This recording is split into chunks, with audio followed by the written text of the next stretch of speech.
I came home from a 3-day cattle auction and knew something was wrong the second my headlights hit the barn.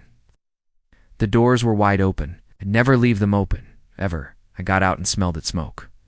Old smoke. Not fresh, but recent.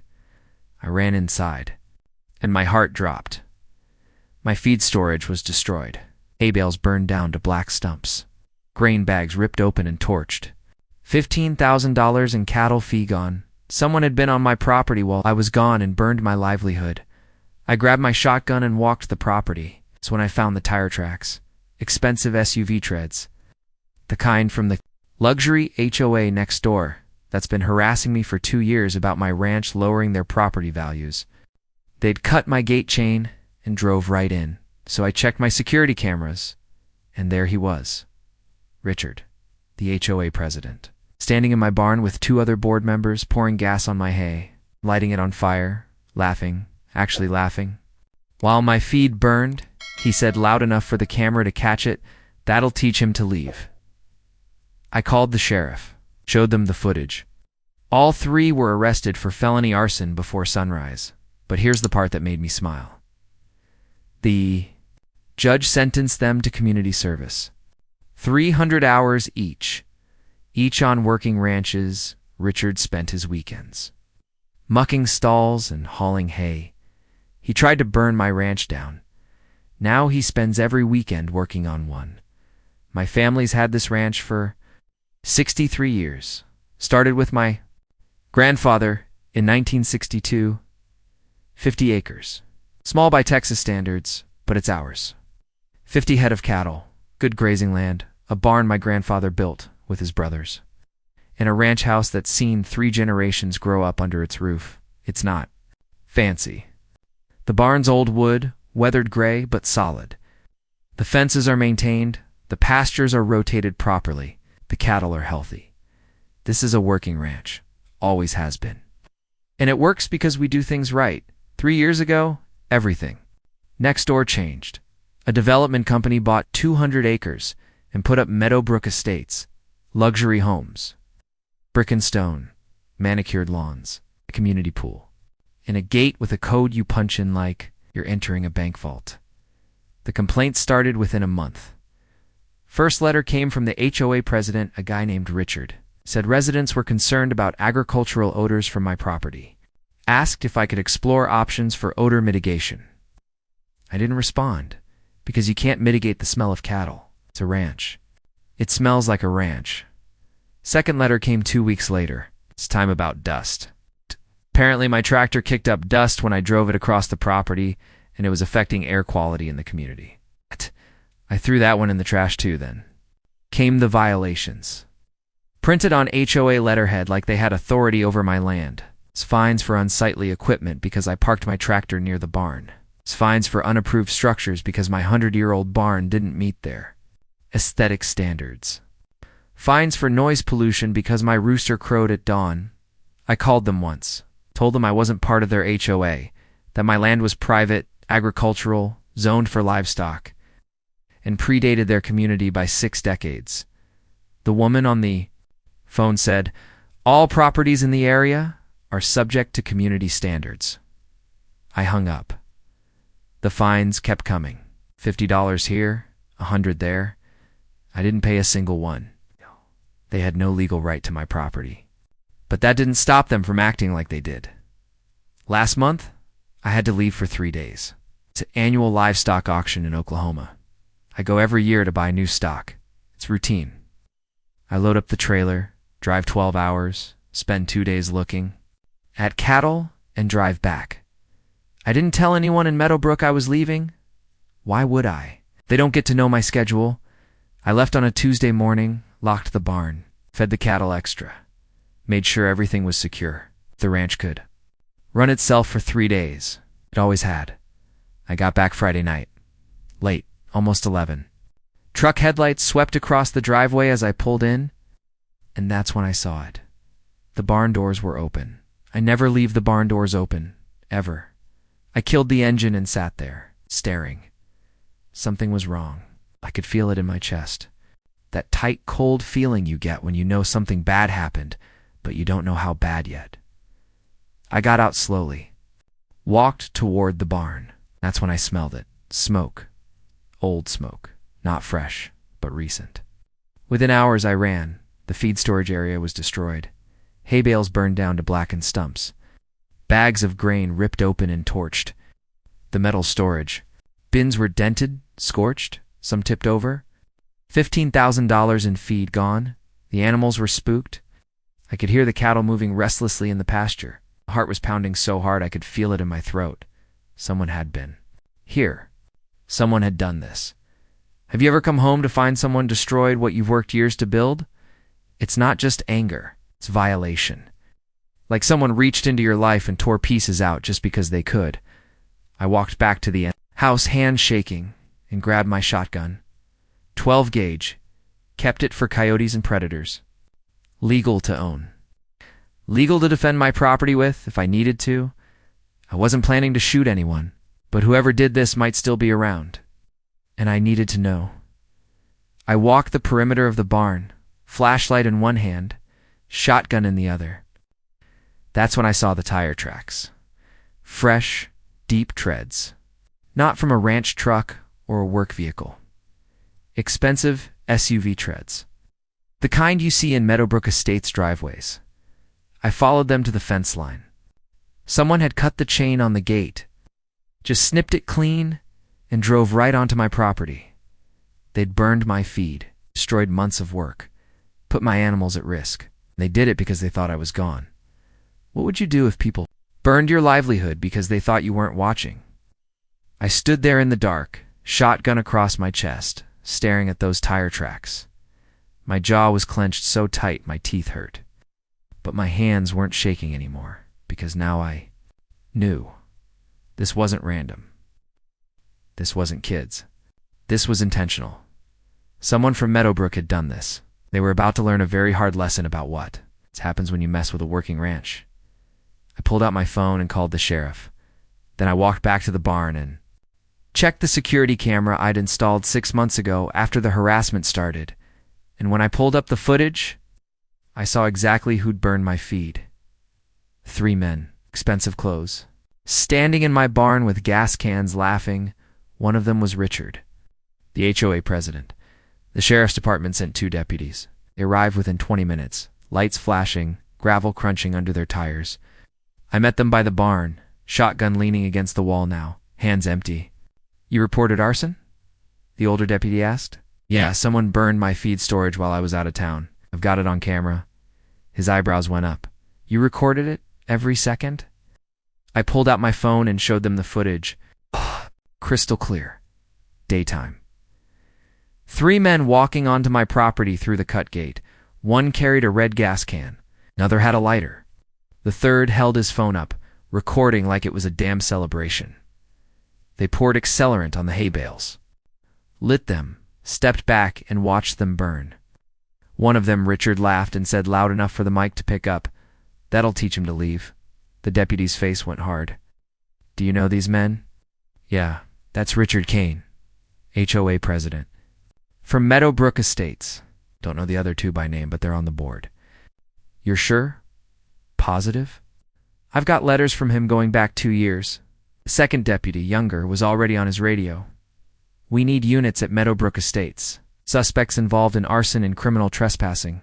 They took statements. Photographed. The scene, estimated damages.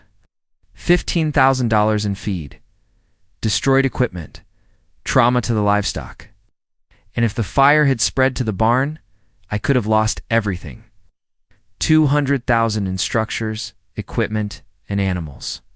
This is felony arson, the older deputy said.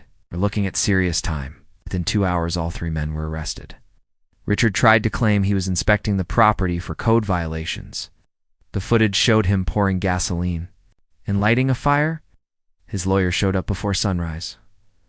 I didn't sleep that night. Just sat on my porch with coffee, watching the sun come up over land that almost burned. By morning, the whole county knew. Small towns talk fast. And when an HOA president gets arrested for arson, people pay attention. There was a scheduled HOA meeting that evening, monthly board meeting open to residents. I wasn't invited, wasn't part of their community, but I showed up anyway. Walked In at 7 p.m., with a laptop under my arm and a flash drive in my pocket, the room went silent when I entered. 40 people staring at me, some curious, some hostile. Richard's wife sat in the front row, arms crossed, glaring, the interim board. President, a nervous man named Tom, stood at the front table. "This is a closed meeting for it's open to residents," I said. "And since your president just committed arson on my property, I figured you'd all want to see the evidence." I walked to the front, plugged my laptop into their projector, and played the footage. The room watched in silence. Richard pouring gas, the flames catching, him laughing. That'll teach him to leave. When it ended, nobody spoke. Richard's wife stood up, face red. He was protecting our property values. That ranch is an eyesore. It's been bringing down home prices for years. I looked at her, kept my voice calm. He committed arson. On a working ranch, with 50 head of cattle that could have died if the fire spread, over property values. "You don't belong here," she shouted. "This is a luxury community. We shouldn't have to live next to farm animals and dirt." Before I could respond, the back door opened. 5 men walked in, ranchers and farmers from surrounding properties. Not part of Meadowbrook. It's just neighbors, real ones. They'd heard what happened and showed up. One of them, a guy named Bill, who ran cattle on 300 acres east of me, stepped forward. "That ranch has been there since before any of you moved here. It's legal. It's zoned agricultural. And burning someone's feed because you don't like the smell is a crime." Tom, the interim president, cleared his throat. We had no idea. Richard was going to do something like this. "But you knew he wanted the land," I said. Tom's face went pale. I pulled up another document on the projector. County planning records. An application filed 8 months ago by Richard Kane to expand Meadowbrook's golf course onto my property. Requested rezoning from agricultural to recreational. The application had been denied. Agricultural land protection. Laws. You can't just rezone working ranch land for a golf course. He tried to buy it legally, I said. County said no. So he figured if he harassed me enough, I'd leave. And when I didn't, he decided to burn me out. Have you ever caught someone red-handed and watched them try to lie their way out? The room was silent. No defense, no excuses, just the weight of the truth. Richard's wife grabbed her purse and stormed out. A few others followed, but most stayed. Some looked ashamed, others angry not at me, but at Richard for dragging their community into a criminal case. Tom spoke quietly. "We'll be issuing a formal apology and cooperating fully with law enforcement." Good, I said. "Because if anyone else from this HOA steps foot on my property without permission, they'll be arrested too."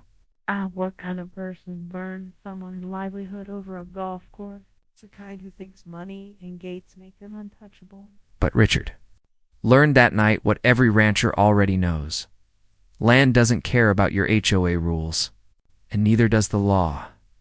I packed up my laptop and walked out. The ranchers followed.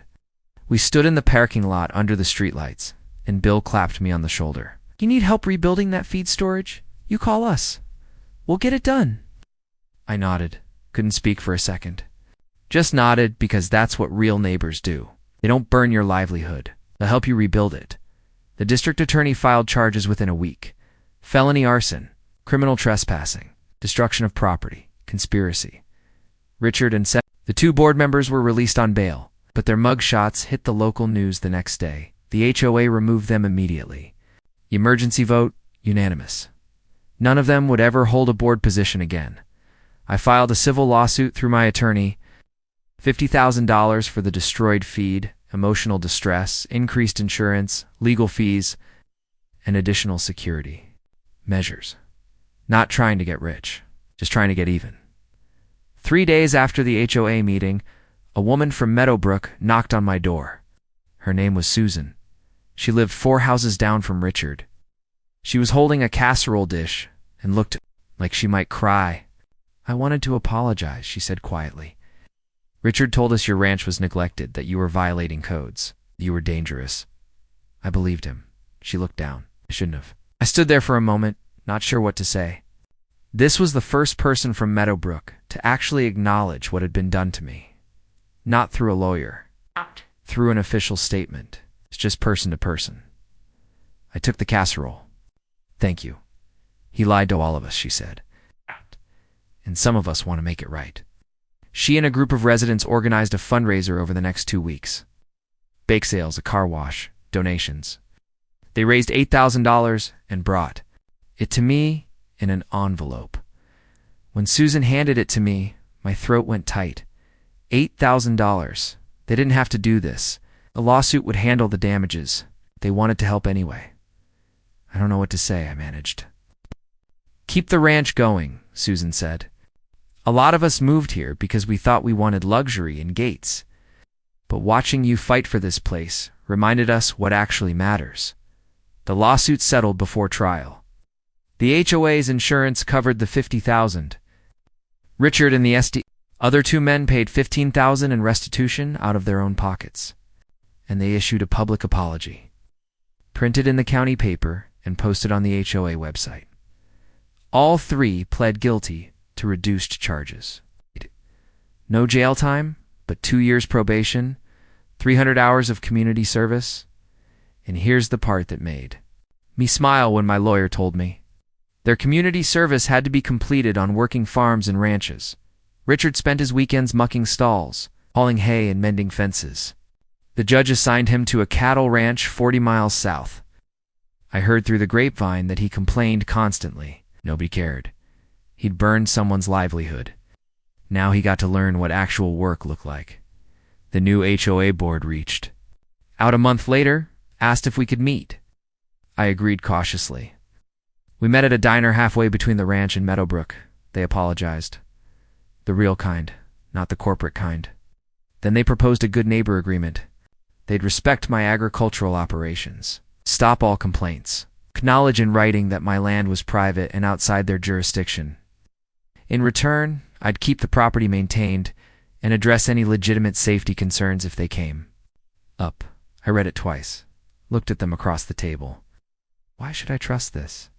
One of them, an older man named Ed, said, because Richard nearly destroyed this community's reputation over a golf course that was never going to get approved anyway. We're not making that mistake again. I signed it. So did they. The county went further. A supervisor named Patricia, who'd grown up on a farm herself, introduced a resolution protecting working agricultural properties from HOA overreach. Any farm or ranch that predated an HOA development was legally protected from harassment, fines, or code enforcement attempts.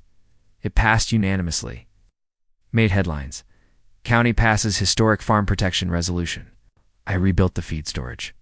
That spring, better than before, reinforced metal bins, fireproof barriers, for more security cameras covering every angle, signs at every gate.